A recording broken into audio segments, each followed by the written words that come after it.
നമസ്കാരം. ചെങ്കടലിലെ പുതിയ സംഘർഷങ്ങൾ എണ്ണവിലയിൽ വലിയ കുതിച്ചുചാട്ടത്തിന് ഇടയാക്കുമെന്ന ആശങ്ക എല്ലാ ലോകരാജ്യങ്ങൾക്കുമുണ്ട്.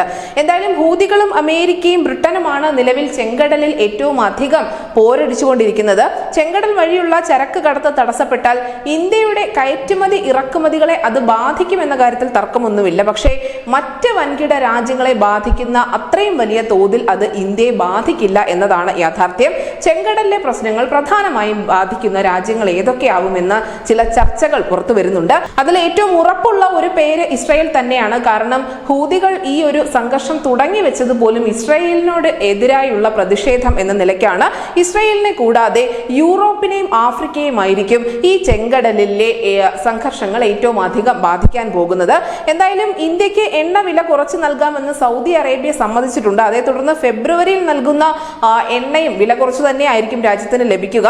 ഈ സാഹചര്യത്തിൽ കൂടുതൽ എണ്ണ സൗദിയിൽ നിന്നും ഇന്ത്യ ഇറക്കിയേക്കാനുള്ള സാധ്യതകളുമുണ്ട്. പ്രത്യേകിച്ചും റഷ്യയുടെ എണ്ണയ്ക്ക് വില കുറയ്ക്കാത്ത സാഹചര്യത്തിൽ ഇന്ത്യ ഈ ഒരു വഴി തന്നെ ആയിരിക്കും തിരഞ്ഞെടുക്കുക.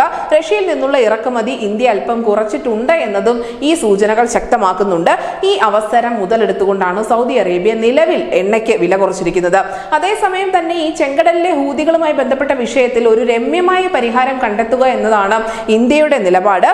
അതിന്റെ ഭാഗമായി തന്നെയാണ് നമ്മുടെ വിദേശകാര്യ മന്ത്രിയായ എസ് ജയശങ്കർ ഇറാൻ സന്ദർശിച്ചിരിക്കുന്നതും. ചരക്ക് കപ്പലുകളുടെ സുരക്ഷ, ചെങ്കടൽ വഴിയുള്ള ചരക്ക് കടത്ത്, കടൽ കൊള്ളക്കാരുടെ ശല്യം, വ്യാപാര സഹകരണം ശക്തിപ്പെടുത്തൽ തുടങ്ങിയ കാര്യങ്ങളിലെല്ലാം തന്നെ എസ് ജയശങ്കർ ഇറാൻ നേതാക്കളുമായി ചർച്ച നടത്തുമെന്ന് തന്നെയാണ് പ്രതീക്ഷിക്കുന്നത്.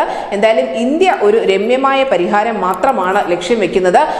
അവിടുത്തെ സംഘർഷങ്ങൾ വലിയ തോതിൽ നമ്മളെ ബാധിക്കില്ല എന്ന് പറയുമ്പോൾ പോലും നിലവിൽ ഈ യൂറോപ്പും ആഫ്രിക്കയും ഒക്കെ കഴിഞ്ഞാൽ ആ പ്രതിസന്ധി മറ്റ് രാജ്യങ്ങളിലേക്ക് നീങ്ങുമോ എന്ന ആശങ്ക കൂടി നിലനിൽക്കുന്നുണ്ട്. News desk news India Malayalam.